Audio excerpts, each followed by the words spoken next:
সম্মানিত মুসলিম ভাই বোন, যাকাত এবং ফিতরা আদায় করতে গিয়ে আমরা অনেক সময় একটা প্রশ্নের মুখোমুখি হই বা আমাদের ভিতরে একটা দ্বিধা কাজ করে।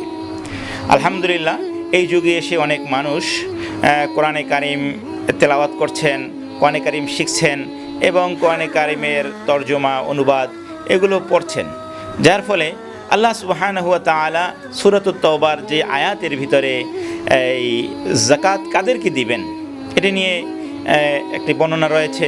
সেখানে 8 শ্রেণীর কথা বলা হয়েছে। আল্লাহ সুবহানাহু ওয়া তাআলা বলেছেন যে ইন্নামাস সাদাকাতু লিল ফুকারাই ওয়াল মাসাকিনি ওয়াল আমিলিনা আলাইহা ওয়াল মুআল্লাফাতি কুলুবুহুম ওয়া ফির রিকাবি ওয়াল গারিমিন ওয়া ফি সাবিলিল্লাহি ওয়া বিনিস সাবিল ফরিদাতাম মিনাল্লাহ ওয়াল্লাহু আলিমুন হাকীম। সম্মানিত মুসলিম ভাই বোন, সূরাতুত তাওবার এই 60 নম্বর আয়াতে আল্লাহ সুবহানাহু ওয়া তাআলা 8 শ্রেণীর কথা উল্লেখ করেছেন। তো এই 8 শ্রেণীর ভিতরে তো মাদ্রাসার কথা উল্লেখ নেই।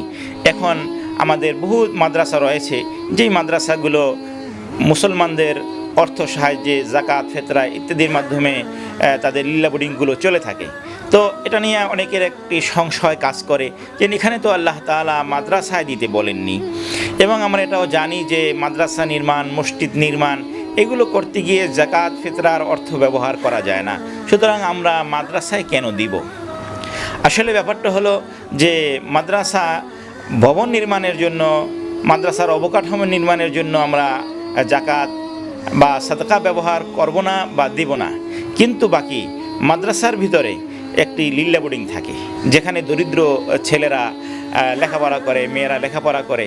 তো ওই দরিদ্র, অভাবী, মিসকিন, ফকির, এই সমস্ত নিঃস্ব অসহায় সন্তান যারা নাকি মাদ্রাসায় লেখাপড়া করে, এদের পিছনে আসলে এই যাকাত এবং ফিতরাটা খরচ করা হয়। তো এই যাকাত এবং ফিতরা ওখানে যেহেতু খরচ করা হয়, তাহলে এখানে তো কোনো সমস্যা আসার কথা না। যেহেতু আমরা এই জিনিসটা এইভাবে ভাবি না, এই জন্য আমাদের ভিতরে সংশয় সৃষ্টি হয়। আমি এখানে বলতে চাই যে আমাদের এই যতগুলো এই জায়গা বলা হয়েছে যে যাকাত বা ফিতরা আদায়ের ক্ষেত্রে, তো আমরা এখন সচরাচর আমাদের যেই সমস্ত জায়গায় যাকাত এবং ফিতরা খরচ করার সুযোগ আছে, তার ভিতরে সবথেকে শ্রেষ্ঠ জায়গাটাই হবে এই মাদ্রাসা।